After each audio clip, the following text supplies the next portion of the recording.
avec le biais de l'association du 24 août 1944, qui est une association qui travaille sur la mémoire historique espagnole, on a décidé de présenter une fresque dans Paris et dans le 13e, parce que c'est là où est passée la Nueve, dans une des rues, entre autres la rue Esquirol.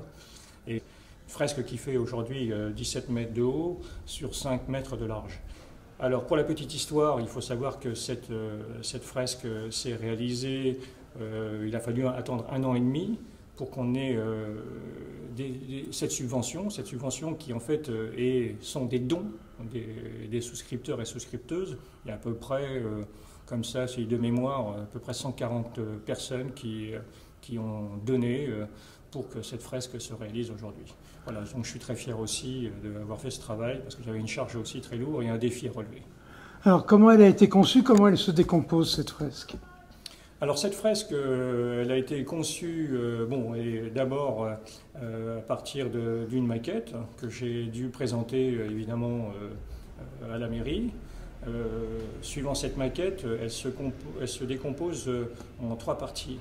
C'est-à-dire que ça se présente un peu comme une planche de bande dessinée avec des vignettes. Il y a 3 vignettes. Sous chaque vignette, il y a une légende. Et sur chaque vignette aussi, il y a une petite bulle, un peu qui fait penser à une bande dessinée, une bulle de BD, qui explique un petit peu quelques passages de l'image.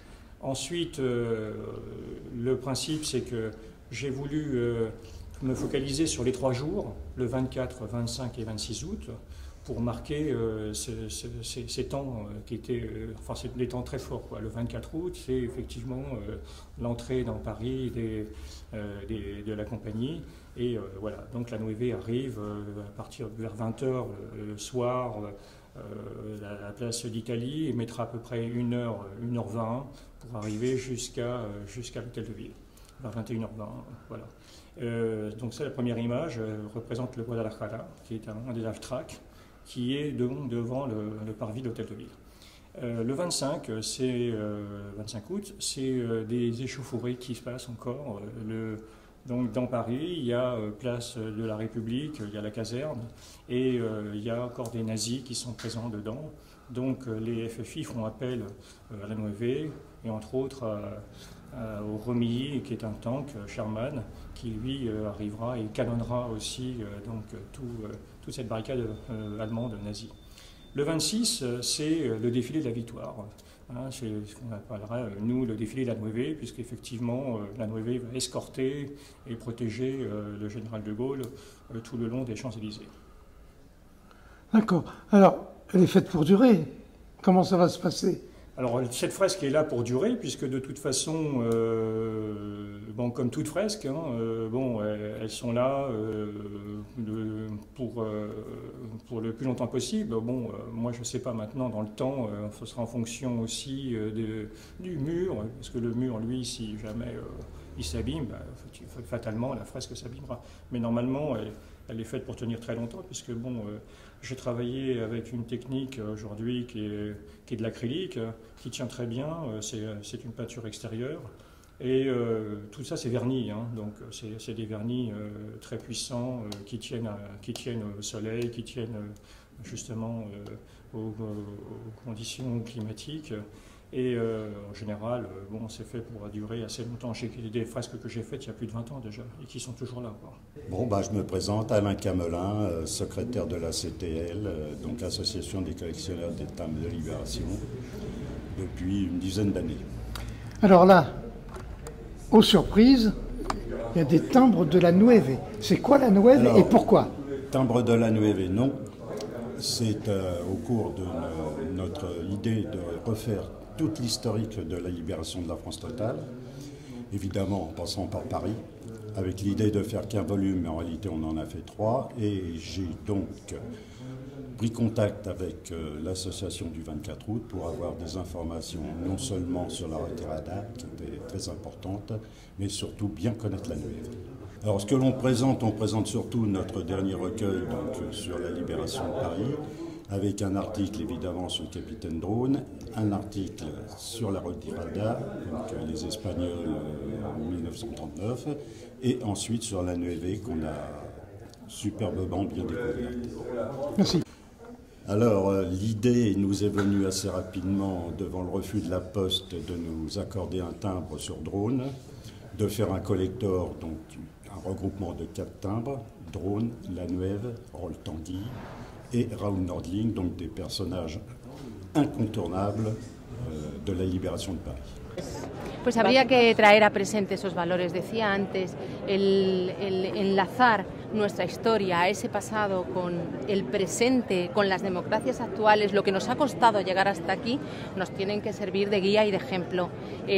Los valores democráticos tenemos que preservarlos y tenemos que recordar el espíritu de aquellos hombres y de aquellas mujeres que dieron, repito, su vida y su libertad para que nosotros podamos disfrutar de esto y preservémosla. ¿Y el nivel de España qué se hace a nivel de homenaje? Estar aquí, de momento estamos aquí, sí, y estamos trabajando por la memoria histórica. Hemos hecho dentro del Ministerio una Dirección General de Justicia, una Dirección General de Memoria Histórica, trabajando con todos los colectivos cívicos de memoria histórica, recuperando la memoria histórica, abriendo las cosas, intentando cambiar el relato. Llenar un relato que ha sido manipulado y que falta una parte de verdad en ese relato.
Pour l'association.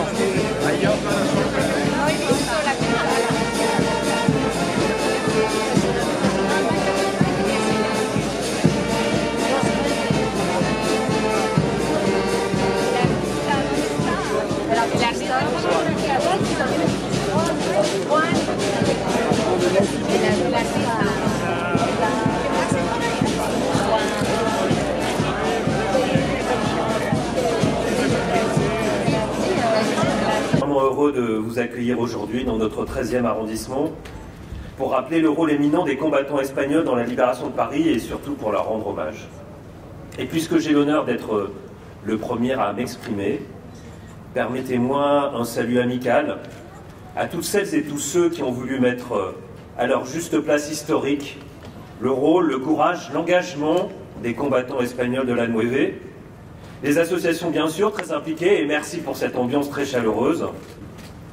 La Nueve, 9e compagnie, était une composante de la 2e DB commandée par le général Leclerc et composée de 160 soldats, dont 146 républicains espagnols, majoritairement anarchistes. À l'instar de tous les républicains espagnols, ils concevaient le combat pour la France libre comme la continuité de celui commencé en Espagne lors de la guerre civile en juillet 1936 et espéraient, comme on leur avait promis, qu'il se poursuivrait avec l'aide des Alliés contre la dictature de Franco. Ces anarchistes voulaient agir.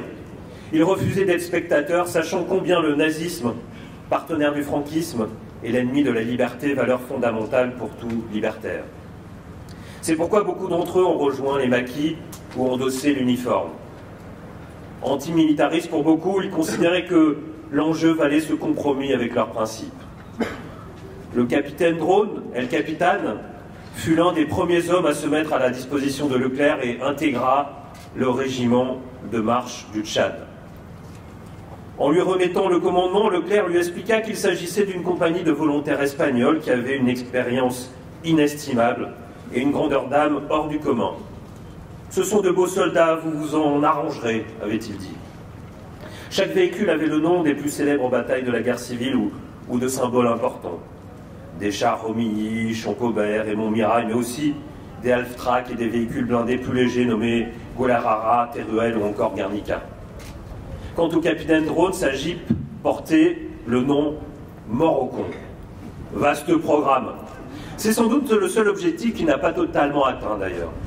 À la fin de la journée du 24 août, le premier officier de la fameuse 2e DB a pénétré dans l'hôtel de Paris, déjà occupé par le Comité national de la résistance, était un Espagnol, Amado Granel, lieutenant de la Nueve, ex-capitaine anarchiste. Après avoir procédé au nettoyage de Paris, comme disent les militaires, la Nueve du capitaine Drone alignait ce jour-là ses chars devant l'Arc de Triomphe. Elle formait la garde d'honneur du soldat inconnu pour l'arrivée du général de Gaulle. Une immense banderole aux couleurs de la République espagnole barrait les Champs-Élysées. Entre-temps, plus de 4000 réfugiés espagnols participaient au soulèvement de la capitale. Après Paris, les hommes de la Nueve se remettent en route en direction de l'Est. Avec Leclerc, ils libèrent les Vosges, l'Alsace, participent au dur combat de la poche de Colmar, puis poursuivent leur offensive jusqu'au nid d'aigle de Hitler à Berchtesgaden. Sur les 146 Espagnols de la Nueve, seulement 16 sont arrivés à Berchtesgaden. Des républicains espagnols ont été sur tous les fronts, très tôt engagés dans les rangs des forces françaises libres ou des maquis. Leurs faits d'armes sont légendaires. Hommes ou femmes, leur participation au sein de l'armée de l'ombre sera elle aussi unanimement reconnue. Mais parmi ceux qui luttèrent héroïquement contre l'oppression et la barbarie nazie, et ceux souvent jusqu'au sacrifice ultime, figurent bien entendu au premier rang les hommes de la Nueve. Afin que ces héros ne portent plus jamais le nom d'Olvidados, oublié de la victoire, nous avons souhaité avec Anne Hidalgo, avec Catherine, qui sont évidemment tout particulièrement sensibles et attachés au double hommage que nous rendons aujourd'hui à ces magnifiques combattants espagnols, à mettre en lumière ces hommes et cette femme aussi qui l'histoire n'aurait sans doute pas eu tout à fait le même sens. Et permettez-moi de dire quelques mots à son sujet, chère madame. Cette femme, c'est Frederica Monsen, initiatrice d'une réelle révolution sociale, offrant à chaque individu et notamment aux femmes le droit à l'épanouissement. Son combat acharné en tant que première femme ministre de la Santé en Espagne pour le droit des femmes, le droit à l'avortement sera également salué ce jour lors du dévoilement de la plaque dans le jardin qui portera son nom dès aujourd'hui, non loin d'ici. Je tiens à remercier très chaleureusement les très nombreuses personnalités ici présentes.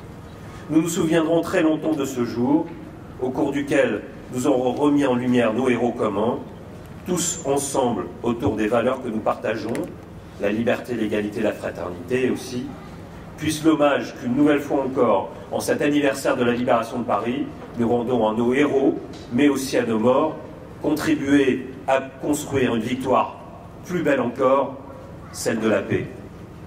Vive la République, vive la France, et je me permettrai d'ajouter, vive l'Espagne.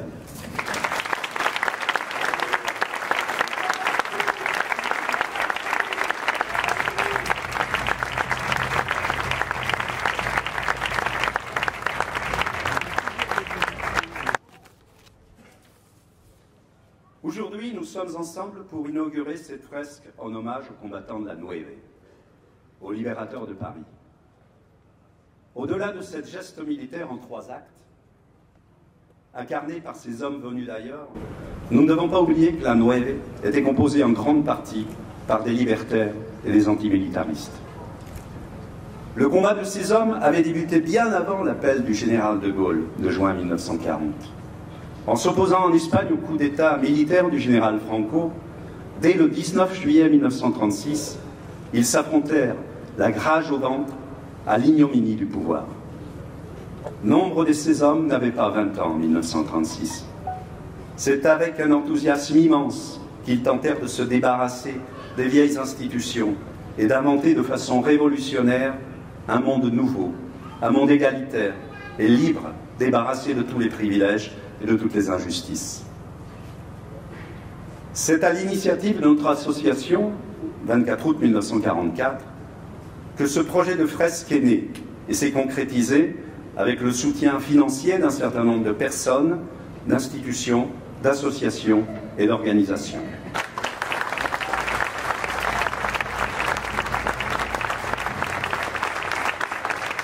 Bonjour. En ce jour particulier du 75e anniversaire de la libération de Paris, nous sommes toutes et tous réunis devant cette peinture murale qui illustre les 3 jours décisifs de la victoire du peuple parisien contre l'Allemagne nazie.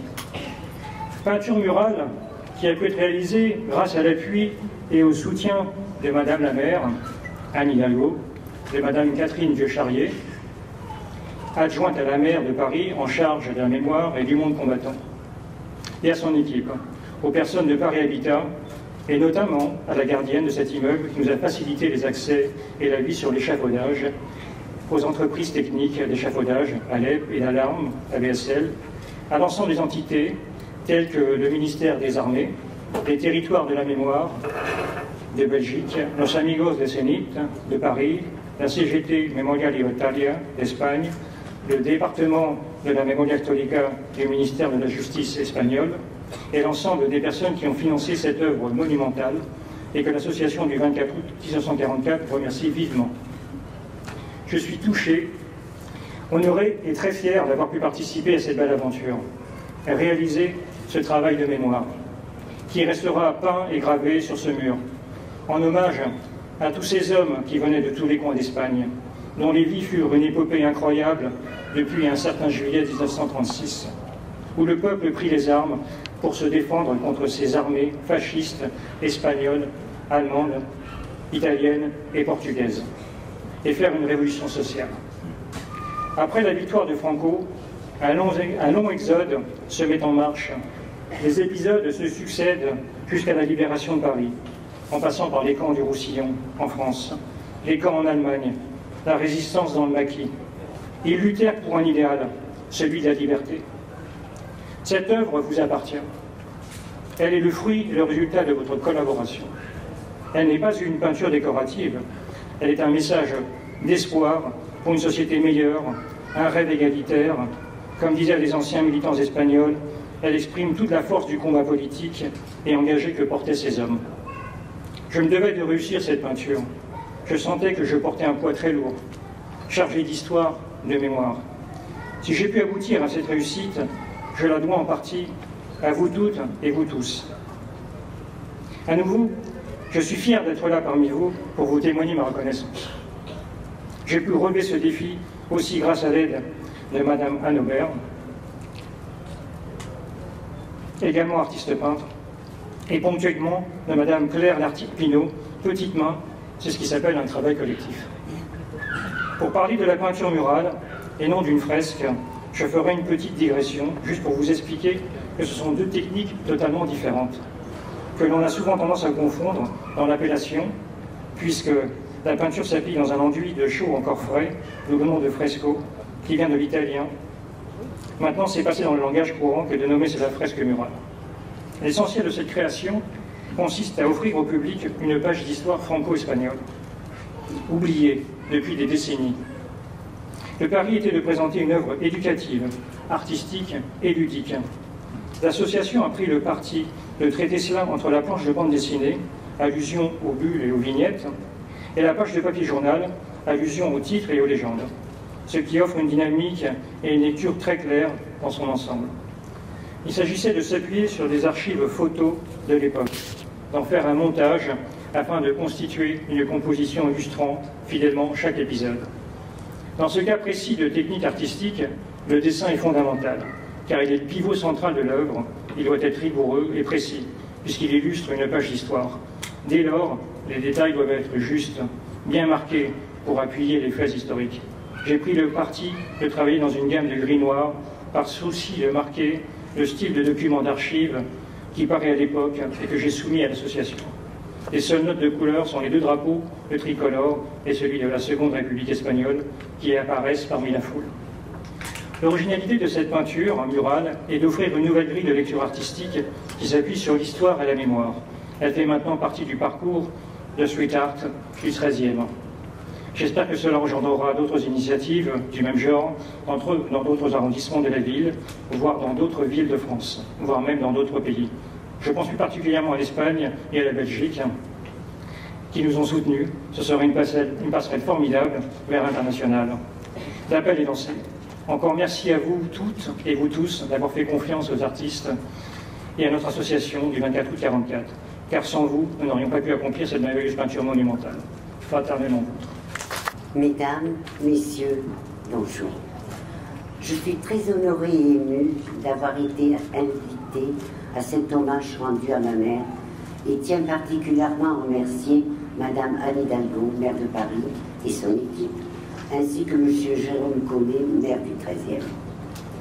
À l'heure actuelle, où tant de femmes occupent des postes importants, il est presque anecdotique de rappeler qu'en 1936, alors qu'elles n'avaient ni le droit de voter, ni celui d'ouvrir un compte en banque sans l'autorisation de leur mari, c'est Federica Montseny, première femme ministre d'Europe, qui leur a ouvert la voie.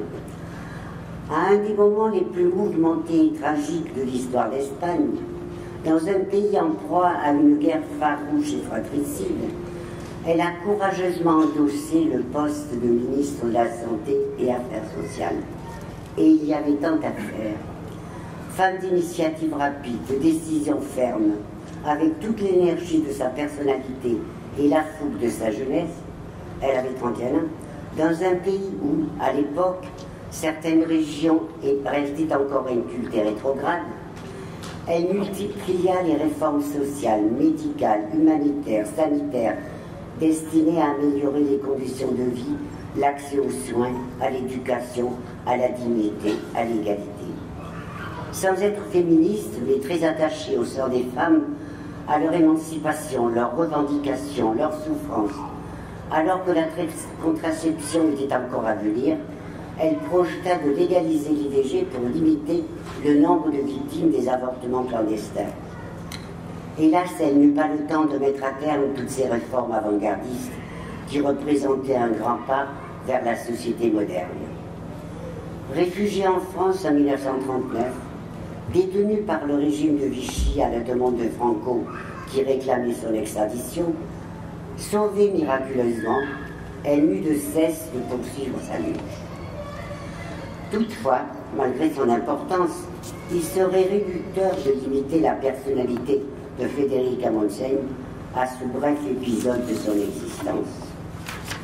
Fille de Juan Montseny, plus connu sous le pseudonyme de Federico Vlaris, sans doute le plus grand publiciste de contes idéal libertaire, écrivain, philosophe, et de Teresa Magné, également plus connue sous le nom de Soledad Gustavo, femme de lettres, enseignante, pionnière de la première école laïque pour filles, avant même l'école rationaliste de Francisco Ferrer. Éduquée par sa mère, elle avait appris, dès son plus jeune âge, à faire de l'idéal libertaire le sens de sa vie. Je manque de qualification et d'éloquence pour référer, de manière objective et complète, une vie aussi dense, une personnalité aussi riche. C'est une femme qui consacra sans faillir son extraordinaire énergie, son enthousiasme, sa rectitude à un éternel combat, qui sacrifia en partie sa propre vie de mère et de femme au service des idées de liberté, de justice, d'évolution sociale et humaine, anxieuse d'une vie plus digne, d'une société plus juste. Celle qui, pour sa fougue, sa vitalité, fut surnommée la lionne, oratrice exceptionnelle, galvanisait les foules des heures durant par son charisme, son éloquence. Écrivaine, prolifique, journaliste infatigable, elle était l'égérie de toutes ces belles idées, sans doute jugées utopistes de nos jours, mais qui ont animé cette génération héroïque. Contrairement à l'idée que certains ont cherché à véhiculer, c'était une femme gaie, chaleureuse, optimiste, d'une simplicité et d'un naturel déconcertant, d'une fidélité et d'une droiture à toute épreuve. Elle formait avec mon père, Germinal Eslias, pondéré et responsable, le tandem clé du mouvement libertaire espagnol en exil. Je voudrais faire une citation. C'est la petite dédicace d'une de ses toutes premières nouvelles, quelque peu autobiographique, intitulée L'Indomptable, où elle écrit, avec toute la candeur de sa pleine jeunesse, « Je voudrais, lorsque je serai morte, que même ils se souviennent de moi, les hommes qui ne sont pas encore nés. » Le temps a passé, beaucoup l'auront aimé, d'autres calomniés, mais le souvenir demeure. De nombreuses plaques lui ont été dédiées, à Madrid, Barcelone, Toulouse, etc. Mais pour moi, l'hommage le plus émouvant est celui que lui a rendu Paris, capitale du pays des droits de l'homme, la plus belle ville du monde. Merci. Bonjour. Voy a dirigirme a ustedes en español, aunque hay copias del discurso que se han distribuido para... Sé que muchos de los que están aquí son compatriotas españoles, pero también hay copias en francés de estas palabras para quienes no entienden español. Señora ministra, señora alcaldesa, embajadores, querida Vida, querida Colette, queridos compatriotas y representantes de las asociaciones y las amicales, chers amis, hace 75 años y unos cuantos días, en esta misma ciudad, caían del cielo octavillas que decían: resistid, ya llegamos, Leclerc. El general Leclerc, al mando de la segunda división blindada de la que formaba parte la 9ª compañía, la 9, integrada por republicanos españoles, enviaba así ánimos a los ciudadanos parisinos en los últimos días de la ocupación nazi. El 24 de agosto entraban en la ciudad los primeros blindados, conducidos por españoles y por oficiales del ejército republicano. En ese París ocupado hasta esos mismos días, en el París de las cruces gamadas, había vivido también Federica Montseny como exiliada, perseguida por 3 cuerpos policiales del mundo, la Gestapo, la policía de Franco y la policía francesa. En esta ciudad de París también conocí yo hace más de 15 años a su hija Vida, cuando yo era una escritora que recopilaba testimonios para escribir la biografía de la primera mujer ministra de España, de Federica Montseny, que publiqué en el año 2005. Vida, fuiste una fuente esencial para aquel trabajo, una fuente esencial de memoria para nuestro país. Y me honra compartir contigo este homenaje a tu madre y a los exiliados españoles de 1939, especialmente en el recuerdo de su contribución a la liberación de París y con ella a la democracia en Europa. Al exiliarse de España, donde habían combatido por la democracia y la libertad, miles de españoles prosiguieron esa batalla en la Francia ocupada por los nazis, conscientes de que se trataba de la misma batalla que habían librado en España contra el fascismo. Fue Albert Camus, gran amigo de los exiliados españoles, quien escribió: en la guerra de España aprendimos que se puede tener razón y ser derrotado.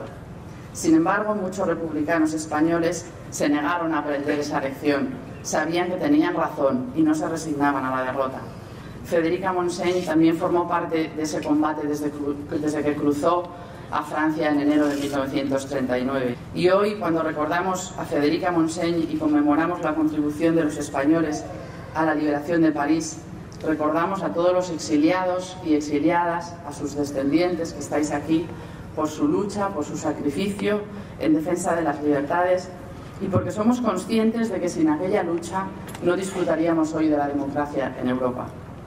En los momentos críticos es la lucha de un puñado de hombres y mujeres la que vale.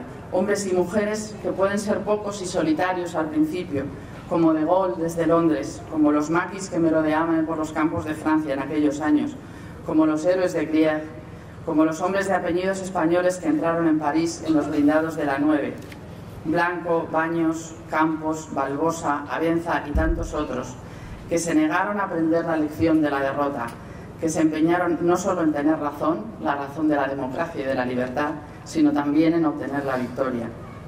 A las pocas horas de llegar a la plaza del Ayuntamiento, el pueblo de París comenzaba a salir a recibirlos.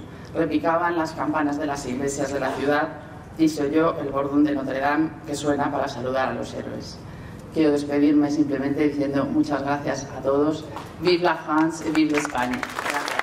Buenas tardes a todas y a todos, mi querida Anne.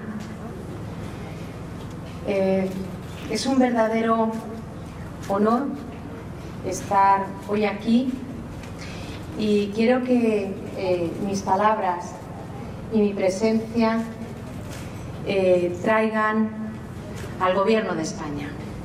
Este es un homenaje institucional del Gobierno de España a aquellos hombres y a aquellas mujeres que representaron lo mejor de nuestra historia, que representaron nuestros valores democráticos, que representaron esos principios de los que hoy nos sentimos orgullosos, porque aquellos hombres y aquellas mujeres hicieron que hoy podamos disfrutar de esta democracia, la democracia en España y también la democracia en Europa, porque esa es la dimensión internacional de nuestro exilio, del exilio español. Quiero dar las gracias al artista Juan Chica Ventura. Es magnífico porque además es didáctico y pedagógico ver y visualizar esta obra de arte. Se ha hablado de la novena, de la 9 compañía de la segunda división blindada de la Francia Libre. La 9 también era conocida como la división Leclerc. Llegó la primera en la liberación de París, pero ha sido quizá la última en ser reconocida en lo que merecía. Eran un puñado de hombres valientes que luchaban por un ideal, la libertad. Sin embargo, para estos héroes la victoria fue amarga. No fue una victoria alegre, porque los proyectos de estos republicanos no se limitaban a la liberación de Francia.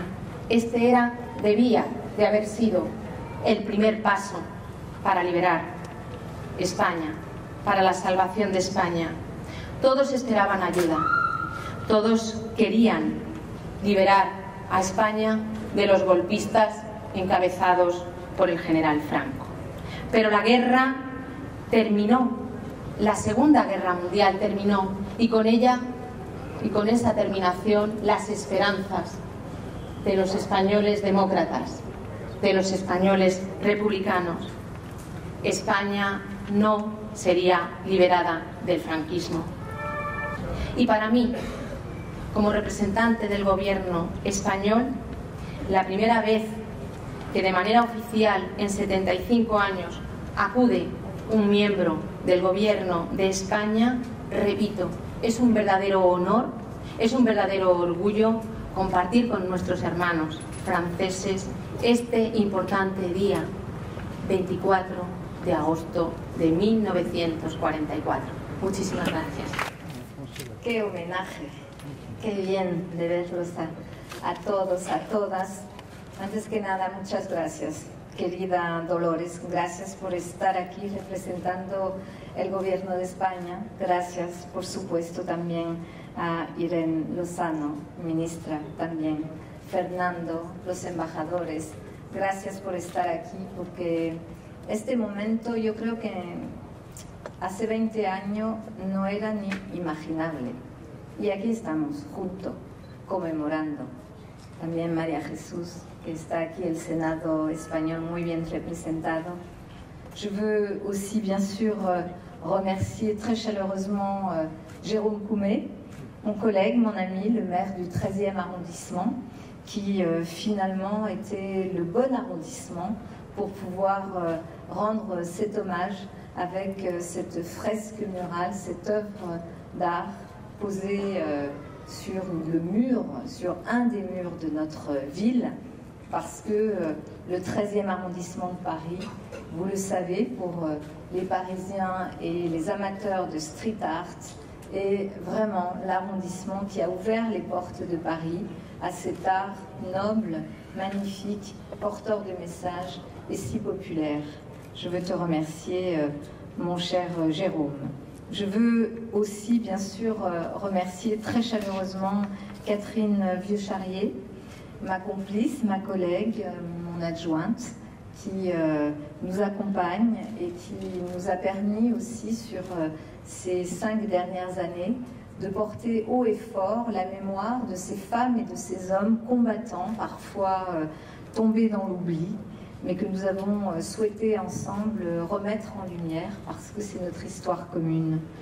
Je veux bien sûr remercier Hermano Sanchez, qui est aussi mon adjoint, chargé des questions européennes et qui partage aussi la double nationalité avec un autre pays ibérique, le Portugal. Et je veux le remercier d'être ici présent. Et bien sûr, les associations. Véronique Salou, sans votre association, sans ton association, elle est là-bas, du 24 août. Tout ça ne serait pas possible. Je veux te dire merci pour à la fois la constance, l'intransigeance, l'amitié, la façon extrêmement belle dont toi et tous les vôtres dans votre association portez cette mémoire commune. Je veux aussi bien sûr remercier Claire Roltangui, ici présente, parce qu'elle aussi, elle porte ces questions et les valeurs de l'Espagne républicaine et nous a permis d'avancer, de porter cette histoire ensemble. Et puis, très chère Colette Flandrin-Drone, merci d'être avec nous comme toujours. Colette, c'est aussi ce témoin incroyable, magnifique, de cette histoire, celle du capitaine Drone, sans lequel la Nueve n'existerait pas. Et cet homme qui avait compris la valeur de ces hommes, qui avaient été des militants et des combattants antifascistes, sans le capitaine Drone, nous n'aurions pas la possibilité de nous réunir comme nous le faisons aujourd'hui. Je veux lui dire merci parce qu'elle est évidemment d'une fidélité sans faille à ces commémorations et elle a aidé beaucoup à partir notamment des archives de son père, de ses cahiers. Elle a aidé à ce que cette histoire réelle, cette histoire forte puisse devenir une histoire en partage et une histoire que nous transmettons aux générations à venir. Alors, je l'ai dit, le 13e arrondissement pour accueillir cette fresque, bien sûr, cher Juan et Anne aussi qui ont participé à la peinture, à cette œuvre. Merci de laisser cette empreinte et de la laisser avec ce document artistique qui raconte l'histoire, qui raconte une histoire et qui la raconte de telle façon qu'elle puisse être entendue par toutes celles et ceux qui passeront dans cette rue, qui lèveront leurs yeux et qui auront envie de s'intéresser à la vie de ces hommes. Alors, c'est vrai que c'est un moment très émouvant de se retrouver 75 ans après, de faire de ce 24 août le début des commémorations parisiennes. C'est nouveau pour nous. Cela fait quelques années que nous nous retrouvons devant le jardin de la Nueve, que nous avons ainsi baptisé au pied de l'hôtel de ville pour rendre hommage aux combattants de la Nueve. Mais c'est vrai que ce 24 août, le 24 août, devient cette journée qui permet de commémorer la façon dont les étrangers et les Espagnols ont participé à la libération de notre ville et de notre pays. Ces hommes sont venus rejoindre dès qu'ils ont trouvé un chemin et des autorités pour pouvoir les conduire vers ce combat contre le fascisme, pour la liberté. Ces hommes qui ont tout donné, qui ont vraiment tout donné et qui, je crois, ont constitué une famille autour du capitaine Drone, qui les a à la fois respectés dans la liberté qui était la leur, dans cette façon très particulière qu'ils avaient de s'engager dans ce combat, de leur courage, respecter leur histoire, respecter ce qu'ils étaient et faire en sorte qu'ils puissent apporter ce courage, cette énergie dans ce combat qui allait être un combat extrêmement dur puisque libérer la France et libérer sa capitale, Paris, allait être sans doute le combat des combats. Et ils étaient là, ils n'ont pas lâché, ils sont restés présents au front du début à la fin. Et ce sont eux les premiers qui sont arrivés dans Paris. Je trouve que l'histoire a fait, et sans doute ce n'est pas du tout un hasard, ce cadeau extraordinaire à ces combattants de la liberté qui n'avaient plus de patrie au sens où la dictature régnait en Espagne et qui attendaient bien sûr de pouvoir, à partir de cette victoire, de cette libération de Paris, revenir et pouvoir aussi libérer leur pays. Il n'en fut rien. Beaucoup d'entre eux se sont installés à Paris, ont eu à connaître des difficultés apatrides, difficultés à être reconnus, y compris dans le rôle qui avait été le leur. La question qu'on peut se poser aujourd'hui, c'est pourquoi l'histoire a tant tardé à les reconnaître. Je ne veux absolument pas juger l'histoire. Il y a toujours des raisons légitimes, mais sans doute que la nécessité aussi de construire un grand récit national ici en France pour que Paris, la France, soit considérée parmi les puissances alliées et non parmi les puissances ennemies, puisqu'il y avait eu aussi de la collaboration. Il fallait bien sûr aussi porter ce discours et ce récit national dans lequel la part des héros nationaux, la part de la résistance française avait été évidemment cruciale. Mais le temps a été trop long. Et si nous sommes là, c'est parce qu'en relisant et en écoutant les témoignages des témoins de cette époque, nous découvrons chaque jour un peu plus qui sont ces hommes, ce que nous leur devons, et finalement aussi qui nous sommes, et qui nous sommes ensemble.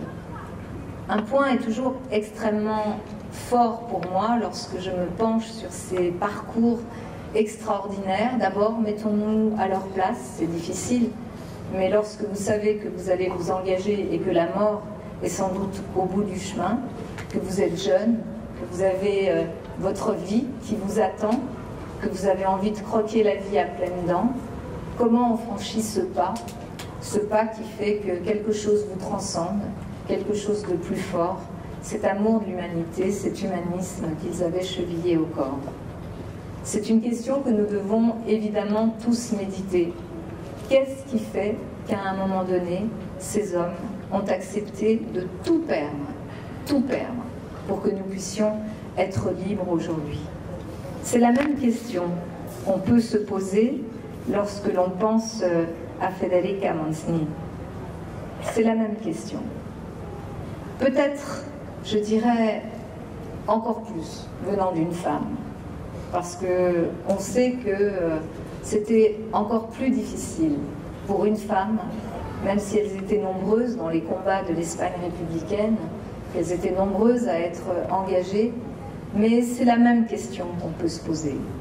Qu'est-ce qui vous pousse à avoir ce courage démesuré, cette rage de vivre qui fait que vous vous engagez, que vous êtes, comme cela a été dit avant, la première ministre, première femme à accéder à un ministère en Espagne, dans l'Espagne républicaine, ministre de la Santé, de l'Assistance sociale, ministre qui s'engage pour l'avortement, qui s'engage pour des combats pour l'égalité, c'est-à-dire pour quelque chose qui aujourd'hui nous paraît évident dans les valeurs que nous devons partager lorsque nous sommes des démocrates et des humanistes attachés à nos libertés et à vivre ensemble.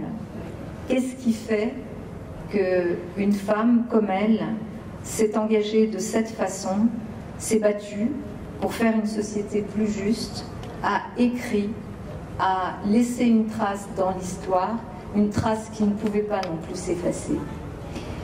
Elle disait « La culture est l'arme principale du combat ». Je crois que c'est une devise que nous pourrions tous partager ici. Et c'est sans doute parce qu'elle avait cette idée de la culture. D'ailleurs, les républicains espagnols considéraient qu'on pourrait changer le monde grâce à la culture et à l'éducation. Ce sont les deux principales armes. Je pense que là aussi, on n'a rien inventé depuis, ou alors si on essaye d'inventer d'autres armes, elles sont vouées à l'échec. Les deux seules armes qui permettent de changer le monde sont la culture et l'éducation. Et elle a travaillé sans relâche, elle a été reconnue, vous l'avez dit, dans différentes villes, parce qu'elle repose depuis 25 ans à Toulouse, où elle a vécu pendant son exil. Mais je veux remercier Vida Gambier, merci beaucoup Vida, et votre petite fille d'être ici avec nous aujourd'hui.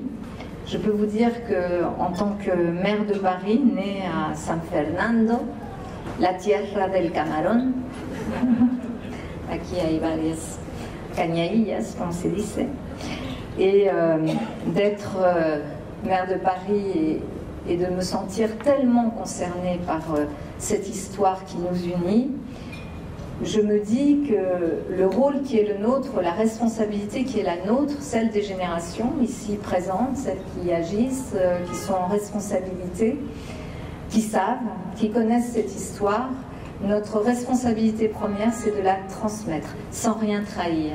Il faut que l'histoire, dans sa vérité, dans sa cruauté, dans sa beauté, puisse être transmise aux générations qui viennent. Ça, c'est une première responsabilité. Et nous devons aussi tout faire pour que cette histoire et cette transmission soient porteuses de sens. Pourquoi faut-il transmettre? C'est simple, pour éviter les erreurs du passé. Pourquoi faut-il transmettre? Parce que, en fait, au fond, ce qu'il reste dans la grande histoire, c'est aussi ce que ces histoires à hauteur d'hommes et de femmes ont permis à la grande histoire d'être. Il n'y a pas de grande histoire sans ces destins exceptionnels de femmes et d'hommes, de certains d'ailleurs qu'on ne connaîtra jamais, mais qui ont été héroïques dans le quotidien de leur lutte, lorsqu'il fallait vraiment se battre pour préserver l'essentiel. Et c'est pour cela qu'il faut transmettre. C'est pour cela que nous posons cette fresque murale. C'est pour cela que nous allons inaugurer dans un instant le jardin pour Federica, pour que, comme de façon prémonitoire, elle l'a un peu laissé entendre, son nom soit toujours présent lorsque les enfants, les passants qui joueront dans ce jardin lèveront les yeux. Ils se renseigneront sur Federica. Qui était-elle? Qu'a-t-elle fait? Et ils se replongeront dans cette histoire. Et ce travail-là, cette histoire que nous écrivons, que nous continuons à écrire ensemble, est celle qui doit nous permettre d'être plus forts, d'être plus grands, d'être toujours attentifs aux autres, c'est-à-dire de porter cet humanisme, cette soif de liberté, ce patrimoine d'histoire que nous devons ensemble transmettre. Alors à ces hommes, à ces femmes, ces héros qui font qu'on est debout, qu'une franco-espagnole a pu être maire de Paris et vous parler aujourd'hui et avoir la chance d'avoir les représentants du gouvernement espagnol ici, avec notre histoire et notre présent, avec ces drapeaux, ceux de l'Espagne républicaine, ceux de la CNT, ceux des différentes porte-drapeaux, avec ce drapeau de Paris, à ses couleurs. Je veux vous dire merci.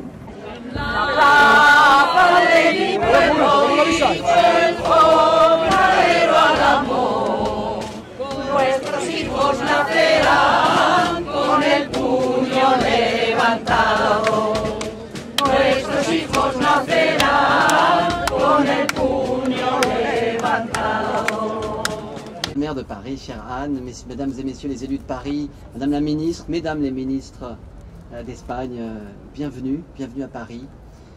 Je le disais, ce matin, nous célébrons un double anniversaire en quelque sorte, puisque c'est une double occultation qui a longtemps été celle de la libération de Paris, et dont nous avons la joie, et aussi nous faisons une célébration de joie et de justice, Madame la Ministre, de justice en rendant hommage, honneur à cette division, cette fameuse division, la 9e division, la Nueve, qui a libéré Paris avec à sa tête, chère Madame, sa fille, le capitaine Drone, et ses hommes pour beaucoup des républicains espagnols. Et donc c'est à la fois un voyage dans le temps et un voyage dans l'espace, un voyage dans le temps puisque nous célébrons les 75 ans de la libération de Paris, les 80 ans aussi de la République espagnole, mais nous célébrons aussi les 15 ans depuis que la première cérémonie de souvenir, la première plaque a été posée sur le chemin de cette colonne.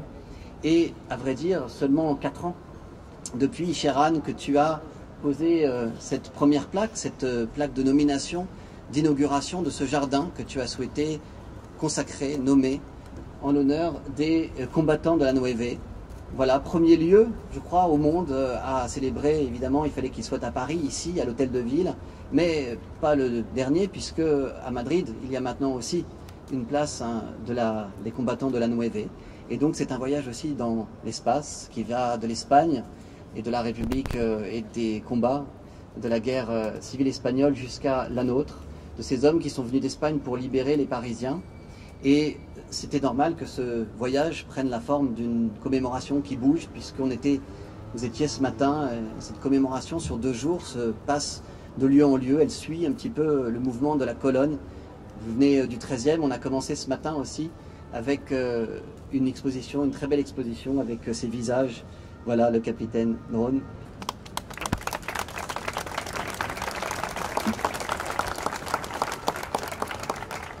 Mesdames, Messieurs, Madame la Ministre, Señora Delgado, Señora... pourtant c'est un nom. Señor Martinez, Madame la maire de Paris, chère Catherine Vieux-Charrier, Evelyne Zarka, et tous ceux qui ont fait le déplacement aujourd'hui pour célébrer ce 75e anniversaire de la libération de Paris, et aussi ces hommes et ces femmes de l'Espagne républicaine qui se sont battus pour maintenir la liberté. Donc ce sont les hommes de la Nueve, la 9e compagnie de la 2e DB du général Leclerc, composée essentiellement d'Espagnols antifascistes, que nous honorons aujourd'hui à Paris. Mais à travers eux, nous rendons hommage à tout l'exil espagnol, issu pratiquement de toutes les provinces d'Espagne. Les hommes de la Nueve sont tout d'abord des combattants pour la vie et pour la liberté. Car avant de combattre sous l'uniforme de l'armée Leclerc, avant même de combattre sous le bleu de chauffe pour défendre la République espagnole de 1936, ils ont combattu pour conquérir leur dignité de travailleurs d'usines ou des champs et envisager pour nombre d'entre eux un monde libéré de l'argent et de l'État. Certes, beaucoup de ces républicains espagnols, en tant qu'ouvriers syndiqués à la CNT ou à l'UGT, ont eu maille à partir avec la République. Mais quand elle était au pouvoir, mais quand celle-ci a été attaquée par les militaires putschistes de Franco, ils n'ont pas hésité et l'ont défendue sur les barricades de Barcelone, dans les tranchées d'Aragon, du Pays Basque, d'Andalousie ou de Madrid. Et beaucoup d'entre eux œuvraient aussi pour une révolution sociale et libertaire. Franco, étant soutenu par Hitler, Mussolini et Salazar, le peuple espagnol encaisse seul, ou presque, la montée du fascisme en Europe. Certes, de France, d'Europe et du monde entier, des volontaires se portent à sa rescousse, mais les États, eux, tergiversent et préfèrent se tenir à l'écart du conflit.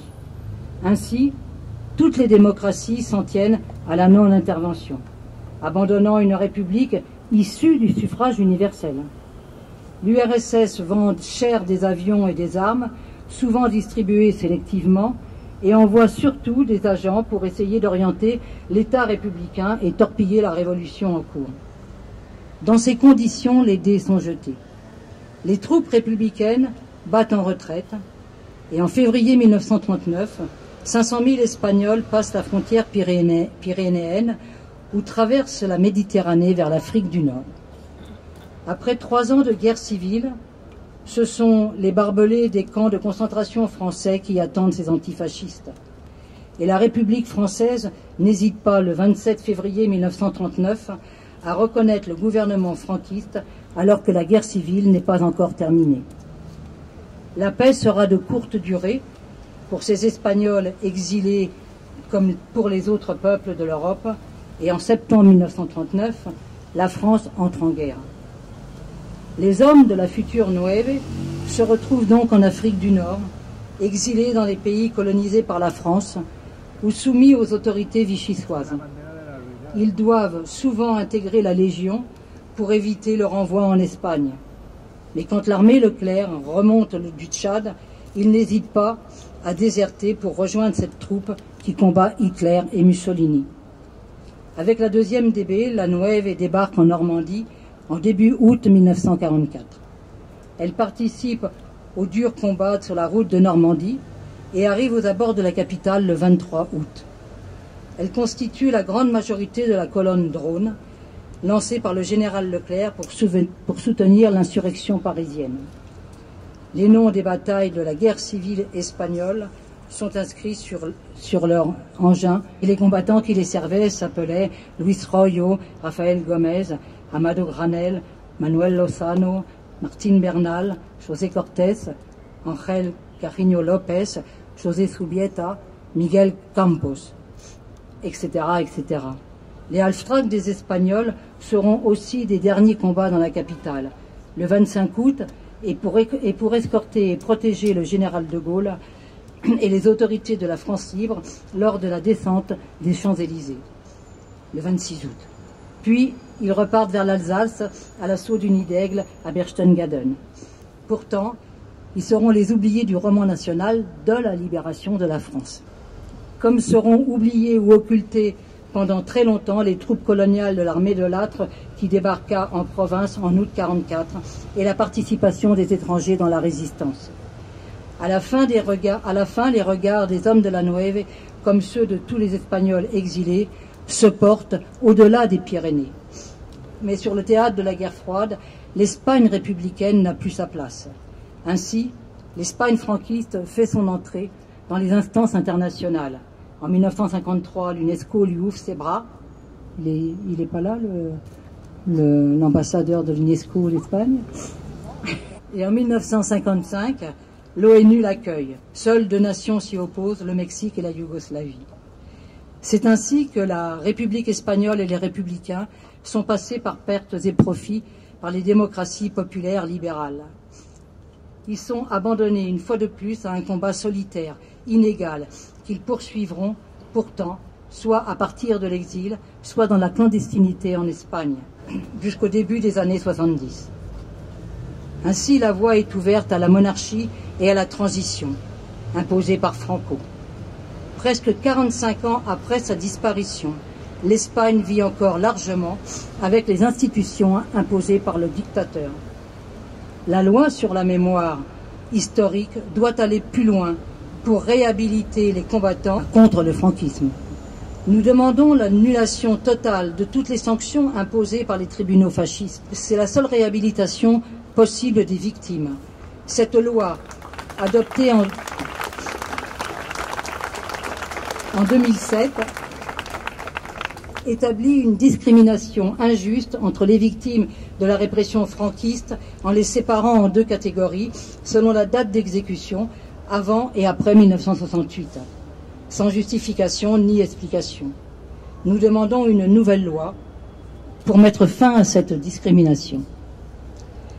Pour conserver les récits du combat de ce peuple, partager et ancrer cette lutte acharnée pour la liberté dans la mémoire des hommes et des femmes d'aujourd'hui, et pour se projeter dans un avenir antifasciste et anti-identitaire auprès des générations futures, il nous paraît essentiel que se réalise enfin l'ouverture du centre mémoriel du 33 rue des Vignoles, promis par Madame la maire de Paris. Nous l'attendons toujours, mais gardons espoir de sa réalisation dans les jours prochains. Je voudrais simplement rajouter que la plaque qui va être découverte tout à l'heure et qui a été offerte par la mairie de Madrid, c'est la plaque qui a été offerte par Manuela Carmena, l'ex-maire de Madrid, qui a toujours œuvré pour la mémoire, et pas du tout par la mairie actuelle. Et comme en plus nous sommes partageux, nous allons passer la parole à Charo Arroyo de la Federación Memoria Libertaria et la CGT, Confederación General del Trabajo, syndicat autogestionnaire et libertaire d'Espagne. Merci de votre attention.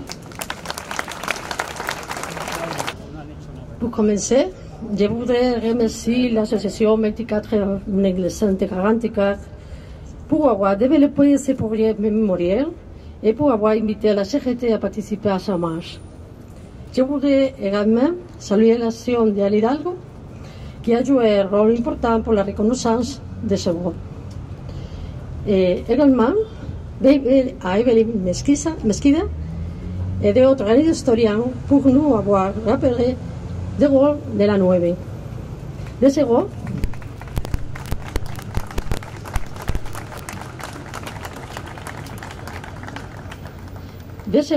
malheureusement, restait oublié pendant des décennies en Espagne. Pour la CGT, c'est un honneur de pouvoir participer à cette marche, rendu à nos compagnons libertaires qui combattent pendant la guerre d'Espagne pour un monde nouveau. Ces combattants qui refusaient la défaite et la résignation se sont engagés ensuite dans les forces antifascistes pour lutter pour une France libre. Malheureusement, les puissances alliées n'ont pas été loyales avec ceux qui n'ont donné le prix pour la liberté et avec ceux qui ont combattu le fascisme. Ils ont tourné le dos au projet des républicains espagnols, déterminés à poursuivre les combats et s'acheter Franco du pouvoir. Cette trahison nous a conduit à la situation qui existe aujourd'hui en Espagne. Après 40 ans de démocratie, ceux qui se sont battus pour la liberté et la démocratie restaient sans reconnaissance. Les forces communes ne sont pas assumées, les tortionnaires ne sont pas jugés et les victimes demandent toujours réparation. Les lois de mémoire historique ne pas satisfaire ceux qui n'ont subi la répression en raison de leur appartenance à un syndicat, à un parti, parce qu'ils demandaient simplement des droits. C'est une loi qui n'a pas servi grand-chose et les gouvernements, même socialistes, n'ont pas accordé jusqu'à aujourd'hui l'attention nécessaire aux victimes du franquisme. La CGT a engagé des poursuites en Argentine pour les travaux forcés auxquels les opposants au régime ont été soumis. Mais nous voulons que la justice et les institutions espagnoles assument leur obligation de juger les crimes du franquisme. Nous voulons que le ministère public défende des victimes. Aujourd'hui, nous sommes heureux de voir qu'à Paris, en France est dédié aux sommets de la 9. Nous souhaitons qu'alors que l'action des sommets de la 9 a été mise en valeur des victimes du franquisme et notamment ceux qui partent en exil puissent légalement recevoir réparation et reconnaissance. Et nous créons de nous à nouveau au fascisme. Ils ne se parleront pas. No pasarán, no pasarán, no pasarán, no pasarán. Salud y anarquía.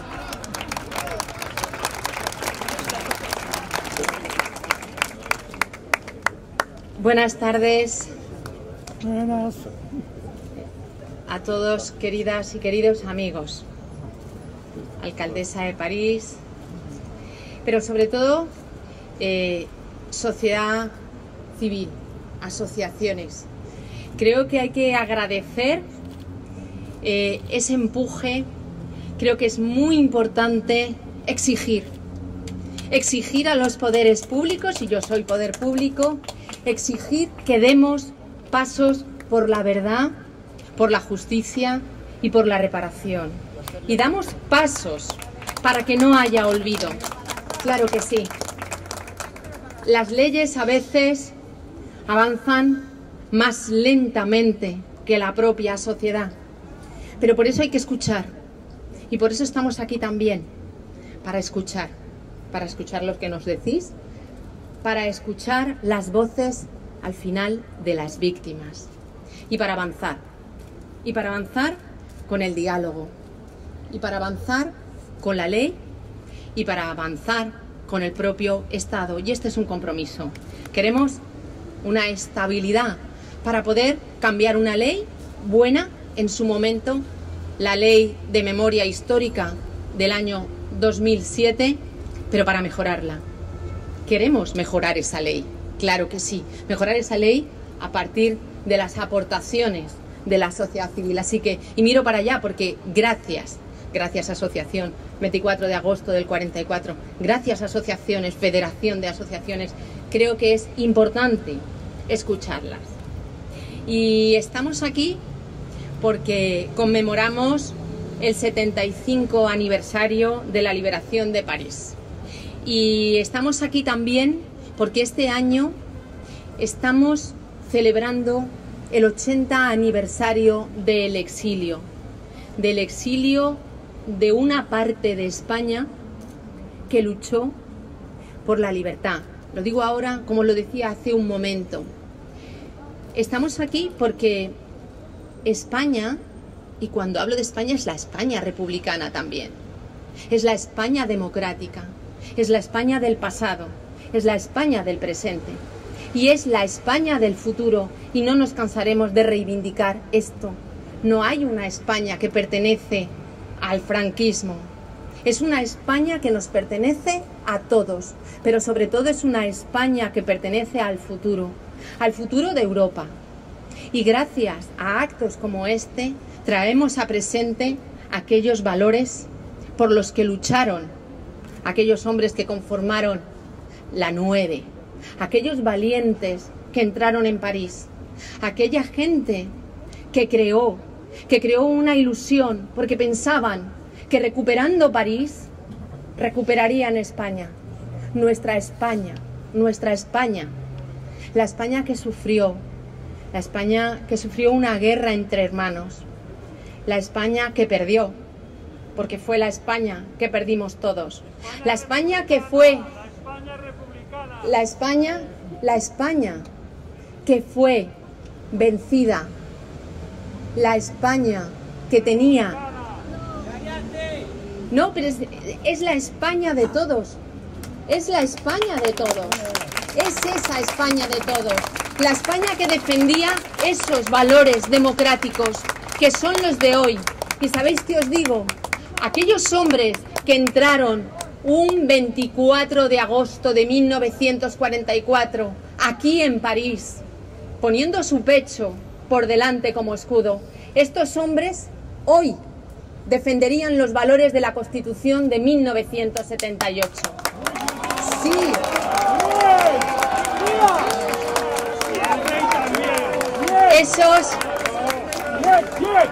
Escúchame un momento, esos valores de hoy, esos hombres lucharon por la libertad, esos hombres lucharon por la democracia, esos hombres merecen, y tienes toda la razón, esos hombres merecen verdad, merecen reconocimiento, merecen memoria, claro que sí, y tienes toda la razón, y merecen justicia, claro que sí, y estamos en ello, y por eso estamos aquí, y por eso el gobierno de España está hoy aquí, representado aquí, el gobierno institucionalmente, para reconocer ese valor, esos principios, esas convicciones que no nos van a abandonar. Y yo creo que es un momento y un día de sentirnos orgullosos y de haber dado y haber permitido que estos hombres dieran una dimensión a la memoria democrática de Europa. Y si me permitís, y con esto voy a concluir, estos hombres nos han dado y nos dieron una lección, la de luchar contra los totalitarismos excluyentes, contra la represión. Estos hombres y estas mujeres, porque también hubo muchas mujeres que pelearon y lucharon por lo mismo, nos dieron un futuro, debemos conservarlo, debemos recordarlo, debemos hacer justicia, debemos cambiar la ley, debemos avanzar en nuestra memoria democrática.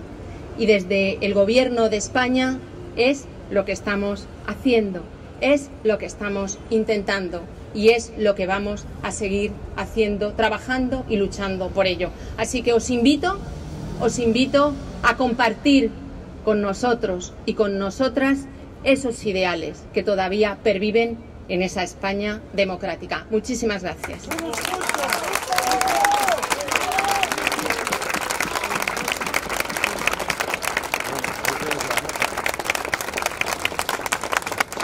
Queridos amigos, queridas amigas, querida Dolores, señora ministra, querida Irène, chère Colette, chers élus, monsieur le maire du 4e, je me disais, avec Catherine Vieux-Charrier, vive Paris, quoi.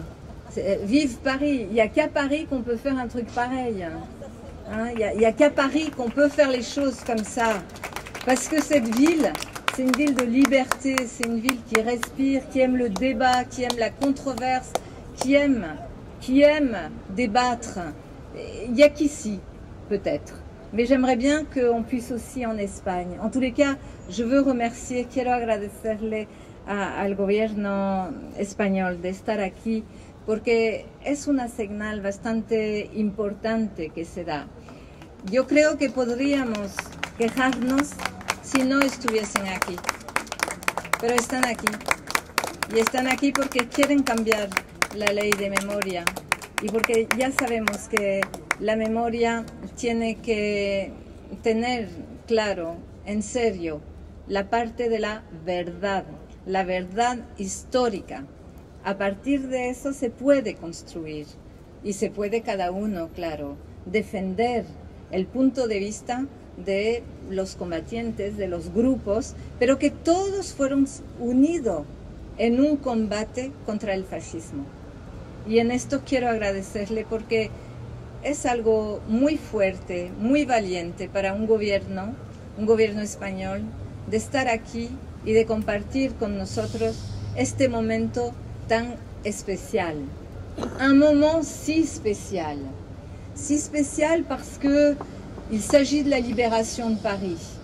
Il s'agit de cette ville qui a été reconnue, qui a fait vibrer, qui est une ville qui est devenue un symbole.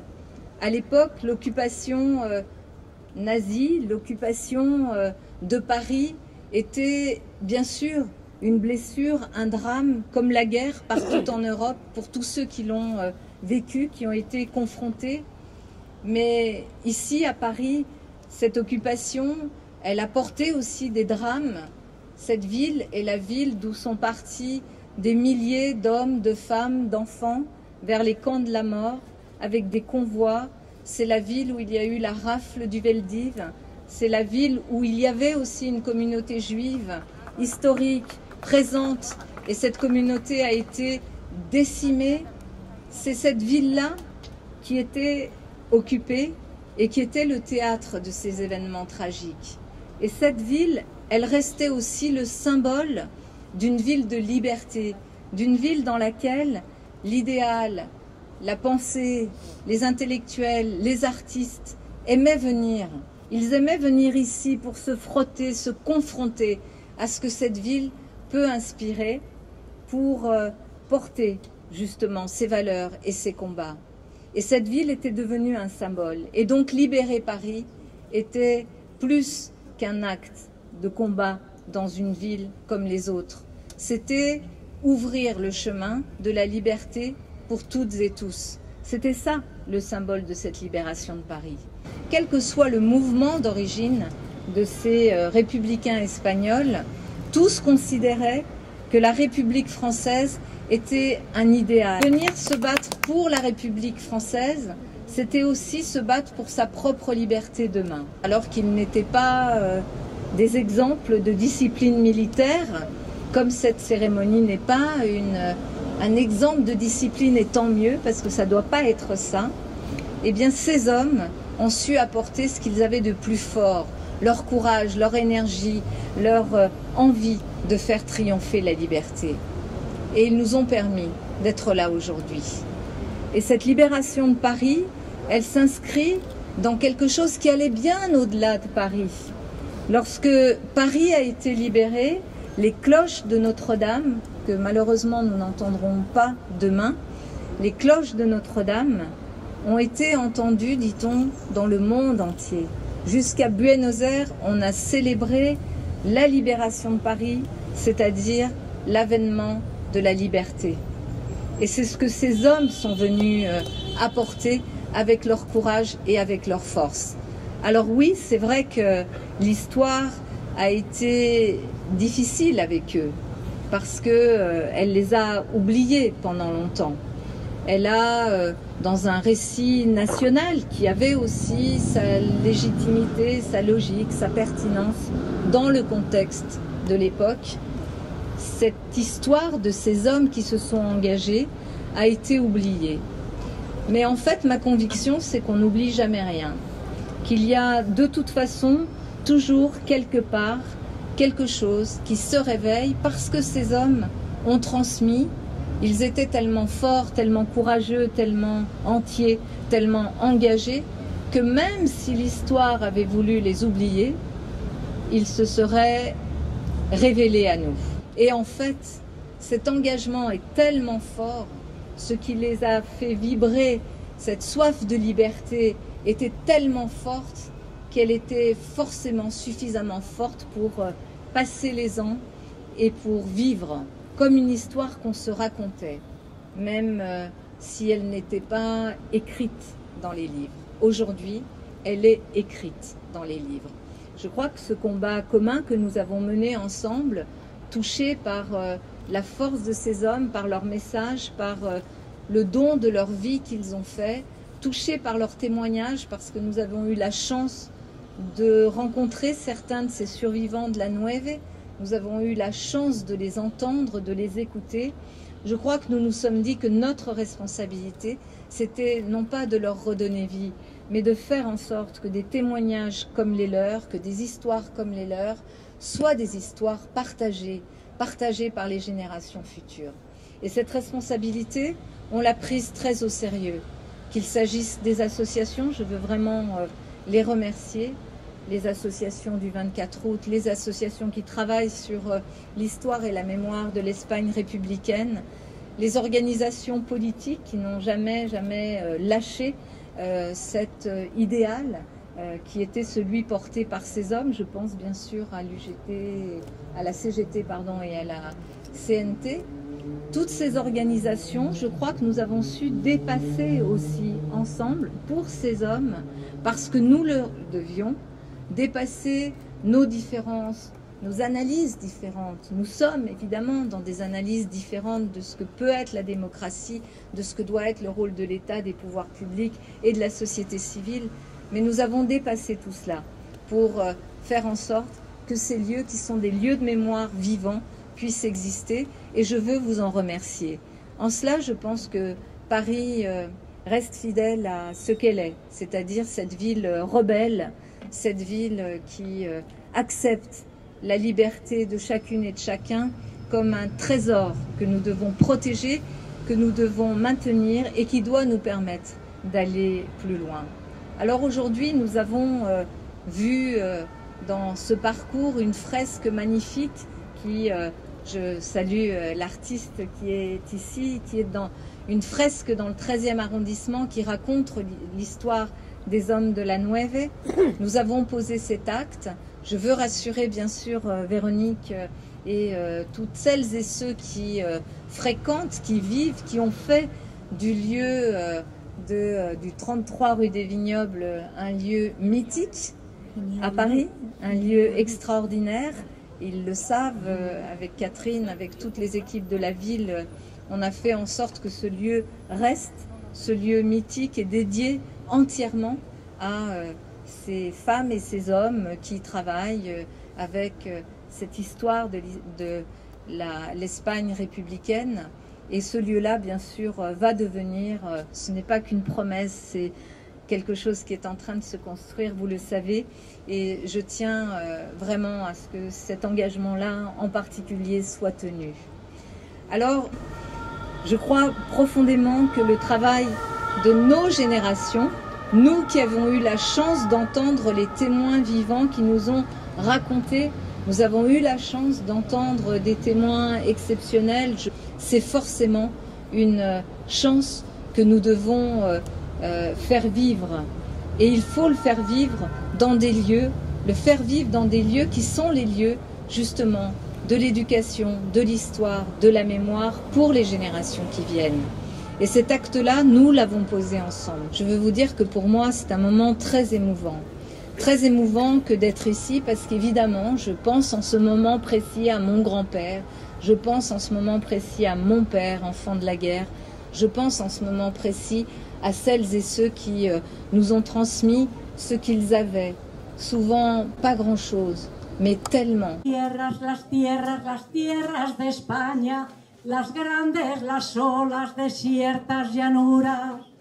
Galopa caballo cuatralbo, jinete del pueblo, al sol y a la luna. A galopar, hasta enterrarlos en el mar. A galopar, hasta enterrarlos en el mar. A corazón suenan, resuenan las tierras de España. En las herraduras, galopa jinete del pueblo, caballo cuatralbo, caballo de espuma. A galopar, hasta enterrarlos en el mar. A galopar, hasta enterrarlos en el mar. Nadie, que enfrente no hay nadie, que es nadie la muerte si va en tu montura. Cabalga, caballo cuatralbo, jinete del pueblo, que la tierra es tuya. A galopar, hasta enterrarlos en el mar. A galopar, hasta enterrarlos en el mar.